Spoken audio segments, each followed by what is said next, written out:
Só gravando um novo vídeo aqui, ó. Quem assistiu o teste comparativo da usina com PFC ativo e a usina sem PFC, 260 amperes 320, se procurar ele aqui no canal ou no YouTube não vai encontrar mais. Por quê? Tinha uma informação lá errada. Então se a gente grava os vídeos fazendo uma sátira, né? Fiz cursinho no YouTube pra quê e tal, faz as brincadeiras, mas que lá é irônico, é uma sátira mesmo, né? Do que a gente vê aí no mercado. Agora, quando a informação verdadeira, né? Testes reais, não pode passar informação falsa. Então a gente fez aí um erro, né? Falando que a PFC consumiu bem menos, então você ia pagar bem menos da conta de energia, o que não é verdade. Então resolvi apagar os vídeos, vai dar mais trabalho para mim, mas vou gravar um novo vídeo explicando novamente a função das duas, mas corrigindo isso aí. O relógio, né, eu deixei um outro vídeo aí, esse eu não vou apagar, que a gente fez o teste medindo ali no medidor da concessionária, porque eles medem ali as numerações ali do kWh para poder fazer a cobrança, né, da conta de energia. Esse eu não vou apagar, esse vídeo aí tá correto, certinho. A usina com PFC foi um pouco mais eficiente, devido à eficiência dela mesmo, ser um pouquinho maior do que a da sem PFC, mas não aquela diferença toda lá de 1000 watts que tinha dado, que eu vou mostrar nesse aqui também. Que é o quê?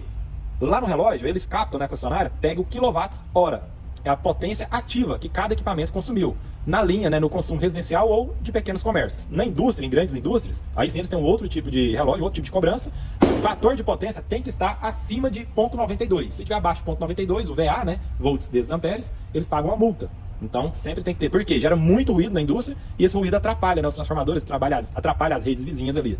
No uso residencial, essa distorção harmônica que é gerada por esse tipo de fonte não chega a atrapalhar a rede elétrica da concessionária. Então é desconsiderado isso aí. Eles não cobram, né, a potência reativa, que seria aqueles harmônicos lá que geram o consumo excessivo desse tipo de fonte.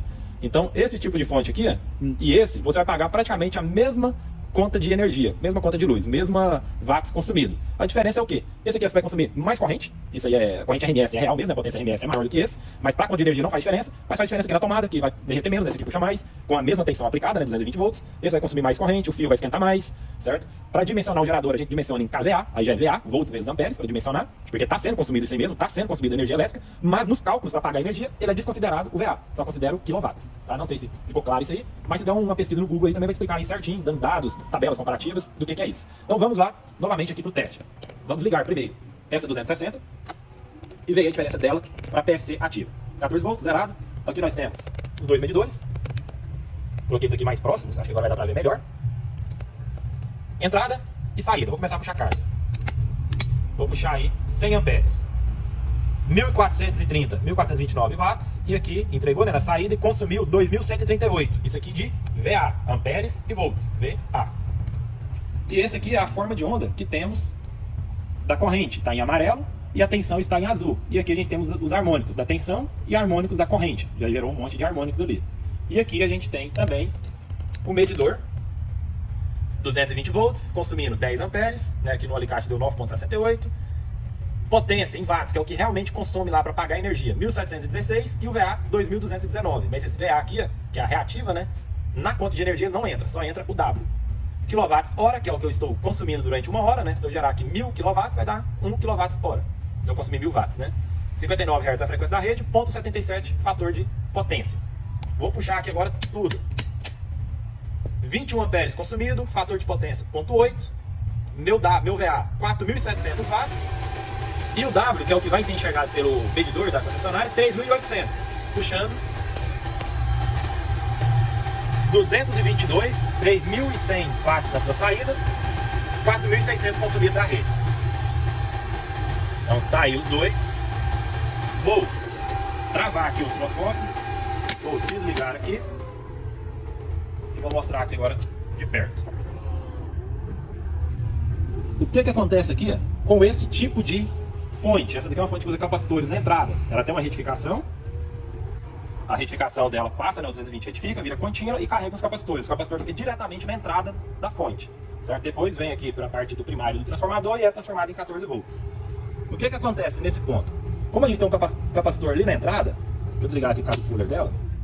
Como a gente tem um capacitor na entrada, quando a energia... Deixa eu pegar aqui uma pinça aqui para ficar mais fácil. Então aqui é meu ponto zero, certo? Vamos ver aqui se pega em azul. Aí. Aqui é meu ponto zero aqui da tensão em azul. A tensão aqui em azul é meu ponto zero e a corrente também. Então, quando a tensão começa a subir, eu ainda não tenho consumo de corrente da rede elétrica. Então a tensão vai subindo, subindo, subindo, subindo. Quando chega nesse ponto aqui, certo? Eu começo a puxar a corrente. Por que eu puxo essa corrente da rede elétrica só nesse ponto? Porque os capacitores lá dentro já estavam carregados, né? Eles carregou ali, o pico aqui está dando 300 volts, então aqui vamos supor que está dando 280 volts.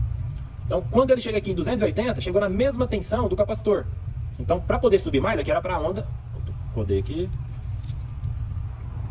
Aqui era para a onda continuar senoidal aqui, certo? Mas como eu estou puxando corrente, ele diminuiu, ele deu uma queda de tensão aí na senoide. Por isso que ela achatou desse tanto.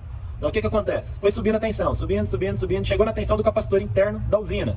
Ele começa o quê? Como igualou a tensão do capacitor, ele começa agora a puxar a corrente da rede. Puxou a corrente, puxou, mandou lá para sair, a senoide agora vai começar a descer. Começou a descer. Ele o quê? Chegou mais ou menos na tensão do capacitor, ele começa a puxar menos corrente. Por isso que dá esse formato aqui, começa a puxar menos corrente. Puxando menos corrente, a tensão da senoide começa a subir um pouquinho, por isso dessa rampa aqui. Consumiu menos, a tensão tende a voltar para o pico normal lá da senoide. Só que ela já está caindo. Caiu, chegou nesse ponto aqui onde o capacitor já está carregado, totalmente carregado. Parei de puxar a corrente da rede. Certo? Mesma coisa se repete em todo o ciclo. Só que esse tipo de onda pulsada gera muito harmônicos, que é isso aqui. Eu tenho aqui a fundamental da rede, 220, e os harmônicos aí do 220.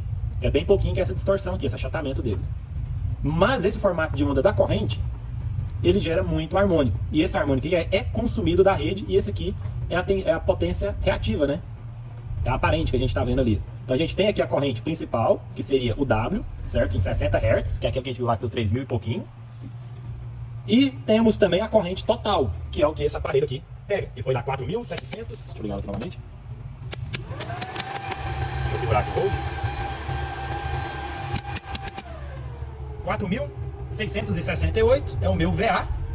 3.100 é a minha potência VA também que eu entreguei para saída, tá? Só que esse aqui que consumiu da rede, ele está calculando também, né? Ele está pegando esses 21 amperes, esse tanto de harmônico aqui que é gerado em outras frequências, né? Aqui, frequência de 60 Hz, aqui seria 120, 180, né? 240, 300 e vai embora. Então, essa energia aqui também gerada em outras frequências, tá passando pela fiação, tá entrando na usina, mas não tá gerando trabalho, porque tá fora da faixa de frequência que ela trabalha. Então, mas o aparelho pega, a fiação esquenta, tomada esquenta, o fio tem que ser mais grosso, porque essa corrente é real. Mas no cálculo para a gente pagar a energia, ela não entra porque ela está fora dos 60 Hz. Entendeu? Ela só pega mesmo a corrente que está sendo consumida na frequência de trabalho. As outras harmônicas a gente não paga por elas, exceto em indústrias, né? Porque aí você tem que ter um controle maior desses ruídos, porque os equipamentos já são bem mais potentes. Aqui não. Então, vou tirar aqui novamente. Vou até esquentar também, para ligar, quer dizer. Vamos ver aqui agora a distorção harmônica total dessa usina aqui. Puxar tudo. 222 amperes, vou tirar aqui, tem que ver em tempo real, ver se está marcando, tá? Aqui também mesma coisa, corrente, tensão. E minha distorção harmônica total, 83%. E a com ruído, 64%. Minha fundamental em 60 Hz. Aqui estaria a segunda, né? A par estaria ali em 120, aqui está em 180. A outra par está ali, a outra ímpar está aqui em 300, porque as ímpares é que são as que representam esse tipo de forma de onda. Então, é mais prejudicial também, quando a gente começa a enquadrar a onda senoidal, a ímpar que sobe mais. Certo? Então vamos tirar aqui novamente. Vimos aí como está a forma de onda. Temperatura aqui já vai estar tudo quente. Temperatura aí das cargas, da fiação. A tomada dela é aquela lá de baixo. Esse fio aí de baixo. E aqui de cima a de cima é da PFC e a de baixo é a da 260. 43. De cima aqui tá fria. Agora vamos ligar a usina PFC para a gente ver a forma de onda dela. Ligado. Vamos puxar aqui 100 amperes. 100 amperes. 1.400 watts. 1.500. Fator de potência 1. VA 1.600. E o meu W 1.600. Tá vendo? 220 e 7 amperes de consumo. Forma de onda é essa daí. Deixa eu ajustar aqui pra gente com ela maior. Corrente tá em amarelo, tá vendo? A forma de onda não é mais pulsada. Ela é uma senoide também. Por que ela é uma senoide? Deixa eu fixar aí. Porque nesse tipo de fonte com PFC ativo, ele não tem capacitor aqui na entrada. Ele tem indutores, igual eu mostrei no teste, mostrei essa aqui por dentro também. Então, ele tem indutores dentro dela, na entrada dela. O capacitor é após ela fazer um levantamento dessa tensão. Então, como que ela trabalha? Ela pode receber de 70 a 260 volts. Internamente ela passa por um indutor, depois passa por um indutor boost, para poder, a gente transformar do booster, para subir essa tensão para 400 volts. Então, independente da tensão que está entrando nela, na parte do transformador primário, onde vai gerar os 14 volts, né, transformar para 14 volts, ele trabalha com 400 no primário. Então, ele eleva essa tensão aqui, aí carrega os capacitores depois da retificação e fica mantendo 400 volts aqui no primário. Então, ela não tem capacitor na entrada, 220 dela. Então, ele não atrasa a corrente igual acontece com essa daqui, que a tensão começou a subir, depois de um tempo a corrente apareceu. Na PFC ativa não funciona assim. a corrente tem a mesma forma de onda da tensão. Então, por ela ser senoidal e só apenas um pouco ruidosa, mas tem uma simetria, ela gera poucos harmônicos. Então, o meu VA e o meu quilowatts, meu watts, né, ativo, é praticamente o mesmo. Então, por quê? Não tem aquela quantidade de harmônicos em outras frequências. Então, não tem um desperdício de energia, certo? Então, minha fiação esquenta menos, minhas tomadas vai esquentar menos, fiação pode ser mais fina, né, extensão pode ser até mais fina, desde que esteja 220. Por quê? Essa daqui atrapalha muito os geradores aí, ó, pequenos, que às vezes tem um gerador mentiroso, ele é de 4 kVA e vem escrito 8 kVA. Ou às vezes não tem um controle, não um VRL muito bom para manter a estabilidade do sistema. Porque se ela tiver em 220 e mandando a corrente na saída, seus 320 amperes, ela vai estar puxando uma certa corrente. Quando dá um pico ali, né, vamos colocar aí puxando 100 amperes. Está puxando lá 100 amperes o som, está em 14.4, 220, certo? Vamos pegar daqui agora. 100 amperes e quase 7 amperes consumindo aqui. Se eu dou um pico agora e consumo mais, eu vou puxar mais corrente, certo? E aqui agora deu 220 na saída, né? 219, puxei lá 15 amperes. Na música, isso aí é mais dinâmico, então é mais rápido. Então nessa velocidade que tem, que puxa a corrente e deixa de puxar, a gente começa a consumir mais do gerador e consumir menos. E às vezes o gerador não consegue controlar a velocidade dele e altera também a frequência. Esse tipo de fonte com PFC, se alterar a frequência ou deformar a forma de onda, é prejudicial, ele não trabalha corretamente e vai dar defeito, tá bom? Então tem que estar um gerador mais forte para poder conseguir manter essa estabilidade, né, na sua geração de energia, do gerador lá. Então gerador pequeno, às vezes dá problema com essas fontes PFC por conta disso. A tensão vai caindo, você está lá com 220. Essa aqui também com 220. Manteve lá 150 amperes na saída, consumiu 15 amperes da rede, do gerador. Essa daqui também é a mesma coisa. 150 amperes na saída, consumiu menos, né? Consumiu 13, 12 ali do gerador. Mas quando vem um pico lá para 320, essa aqui também vem um pico e consome lá o máximo, essa aqui limita em 22 amperes, não passa disso. E essa daqui ela vai consumir. Se a energia do gerador mantém 220, ela vai consumir seus 20 amperes, 18 amperes. Mas se a energia do gerador, a tensão dele, cair, né? Caiu lá para 180 na hora do pico, o PFC corrige e puxa mais corrente. Aí a corrente vai lá para 25, 28, no limite máximo de 32 amperes. Entendeu? Então, se a tensão ficar oscilando muito do gerador pequeno, oscilar muito, ou a forma de onda, deformar a frequência, oscilou muito, ele vai puxar mais corrente, porque a tensão caiu, para manter 320 aqui, ó, manter a tensão nominal na sua saída. Então o gerador começa a ficar doido, você vai pesando ele mais, ele não consegue manter a tensão, né? Em multímetro comum, você não pega isso, apenas em osciloscópio, então você tem que estar medindo tanto a tensão quanto a corrente, para poder ver essas quedas aí do gerador, para poder descobrir o que realmente está acontecendo. Certo? Em geradores maiores de festa, de 500 kVA, não acontece isso, porque o gerador estabiliza 60 Hz e tem potência para manter e segurar esses picos, né? Então a tensão não fica caindo, então o PFC não precisa ficar corrigindo toda hora, beleza? Toda vez que ele corrige, é o quê? Tensão caiu para 150 volts, ele vai subir a corrente para poder manter a potência. Então isso aí que acontece, queimas de geradores e queimas de fonte PFC em gerador pequeno, beleza? Essa aqui não acontece isso porque ela tem capacitores na entrada, então é só alguns picos de corrente, mas está consumindo muito do gerador porque tem as harmônicas. Mas para ela mesmo, como tem os capacitores, ele meio que estabiliza a entrada ali. E toda vez que a tensão caiu também, está em 220, caiu para 150, ao invés dela conseguir manter 260 amperes, ela vai mandar só 180, 130, 150, ela cai a tensão, ela cai a potência da saída. Essa daqui não, essa aqui ela mantém até a tensão estiver em 70 volts. Essa aqui não, se ela baixar, ela abaixa na saída, se baixar muito também ela queima. Tá bom? Vamos ver agora, puxar o máximo da PFC e ver a forma de onda. Deixa eu tirar aqui. Tá aí puxando. 3.000 watts, entregando na sua saída, consumindo 3.430, 15.8 amperes. Vou pegar aqui os dois. Vamos travar aqui, deixa eu abaixar aqui. Travei. Deixa eu segurar aqui também o hold.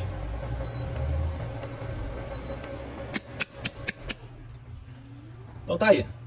Tensão começa a subir, corrente também acompanha. É a mesma senoide, está um pouco defasado aqui, talvez até pro meu instrumento ali, né, de medição, aquela plaquinha que tá ali, que está medindo a corrente, transformando aqui pro osciloscópio.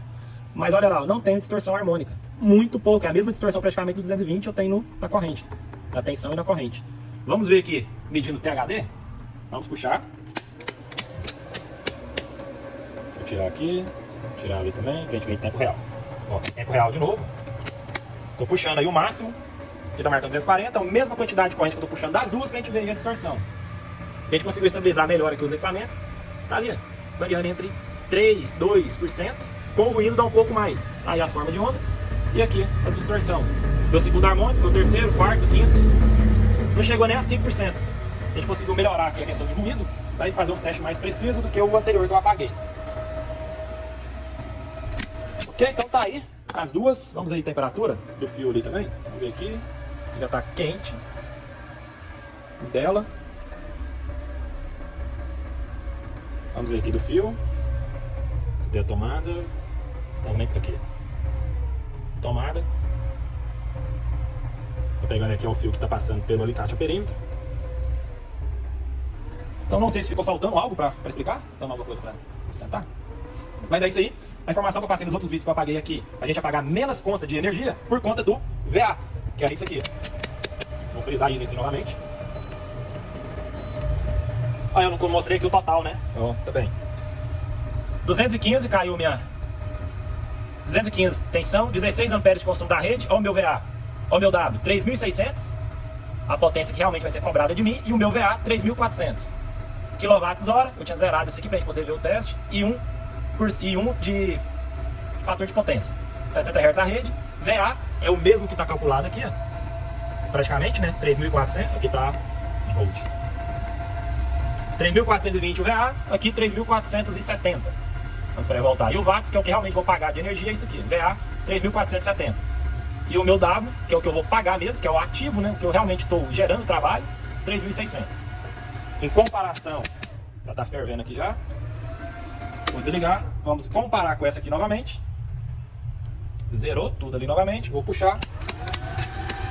Tomara que não explode tudo, porque já está fervendo a água aqui. Desse positivo, né? 4.600 é o meu VA. Para entregar 3.000 watts. E aqui eu estou consumindo 21 amperes da rede. Esse aqui está vindo da rede mesmo. Só porque meu volts aparente, meu VA, 4.691. Mas o meu trabalho, 3.700. O que realmente eu estou consumindo em 60 Hz, que é a frequência da rede, é apenas, já o disjuntor, 3.200. Vou desligar aqui, que esquentou pra caramba já. Mas deu para vocês verem a diferença, né? O que a gente paga de energia é o consumido em 60 Hz. As reatâncias que tem depois, as harmônicas que tem depois, a gente não paga por elas, exceto em indústrias. Beleza? E sobre geradores também, eu acho que deve ter ficado mais claro aí. Soltei a tampa delas aqui. Quero tentar mostrar tudo no único vídeo, sem parte 1, sem parte 2. Tentar ficar em menos de 20 minutos, porque senão o Instagram não aceita, né? Nem o Facebook, só o YouTube. Então, tá aqui ela por dentro pra mostrar pra vocês. Essa daqui que não tem o PFC ativo, tem um banco capacitivo nela, logo na entrada. Vou ligar ela aqui. É retificada a tensão por essa ponte aqui, retificadora. E quando a gente puxa a corrente... Puxei só um pouquinho ali, só pra gente poder segurar aqui a forma de onda. O que que acontece? A tensão senoidal, ela vai subindo. Quando ela atinge a tensão do capacitor, que ele já está carregado, vamos supor que seja 250 volts e está carregado. Passou de 250, o pico, né, da senoide, a senoide já está pico lá de 300 e tanto. Então, passou de 250, ele começa aqui a puxar a corrente da rede elétrica. Por quê? Tem uma diferença de potencial. Você está com a tensão maior que a tensão dos capacitores. Então, começa a puxar a corrente. É onde vem o pico da corrente aqui. Quando a tensão começa a cair novamente aqui da senoide e abaixo da tensão que o capacitor está carregado, está armazenando energia, já tem outra diferença de potencial aqui. O capacitor está com maior tensão do que a da tomada. Então a gente para de puxar a corrente da tomada. Só que esses pulsantes aí, ó, gera aqueles harmônicos lá que eu já expliquei. Beleza? Então essa daqui tem os capacitores na entrada. PFC ativo não tem. A energia entra aqui, ó, por esses fios, passa aqui para o indutor, né, um filtro, EMI, se eu não me engano. Vem aqui numa ponte retificadora, retifica ela. Vem aqui para esse booster, né, para um transformadorzinho, um indutor aqui que está em 2 GBT. Aqui ele começa aqui a chavear ele e eleva a tensão e carrega esses capacitores aqui em torno de 400 volts. Vem aqui para os 2 GBT do primário, que vem para os transformadores aqui, para poder chavear, e vem aqui virar os 14 volts do outro lado. Essa daqui já está aqui, trabalha em full bridge, os IGBT do primário já é diretamente ligado aqui, ó, nos capacitores, certo? Da rede 220. Esse aqui não, fica estabilizado em 400. Então a rede aqui, tanto faz ela cair ou subir lá na tomada, a tensão, aqui eu tenho 400, tá bom? E os GBT tá aqui depois. Então essa oscilação aqui, esses capacitores, a energia, a rede 220 não enxerga eles, porque aqui tem uma retificação também. Então a energia passa por aqui, eleva para 400, é retificada novamente por esse diodo e vem carregar os capacitores. Então esse capacitor não está ligado na entrada da fonte. Esse daqui já está, por isso que gera esse pico. E corrigindo a informação aí que eu passei, que a tensão dela vai caindo e ela continua mantendo, né, a corrente máxima da saída, no manual aí, ela só mantém o máximo acima de 160. Ela consegue manter o máximo. Abaixo disso, se ela chegar mesmo a 70 volts na entrada, a de 320 manda 125 amperes na saída. Porque ela tem um controle que limita em 32 amperes a entrada. Tá bem aqui. Corrente de saída, 320 amperes, 13 volts, 220. Você vem no outro aqui. Corrente de entrada, máximo 32 amperes. Então tem um ajuste aqui para limitar o máximo em 32 amperes. Então quando a tensão cai muito, ele vai puxar 32 amperes, mas com a tensão mais baixa, ele não gera toda a potência necessária para poder entregar 320 na sua saída. Tá bom? Então essa aí, as duas por dentro. Espero que agora tenha ficado mais claro ainda e as informações mais corretas. Se alguém notar algo de errado ainda no vídeo, deixe nos comentários que a gente tenta corrigir, tá bom? Estamos aqui também para aprender.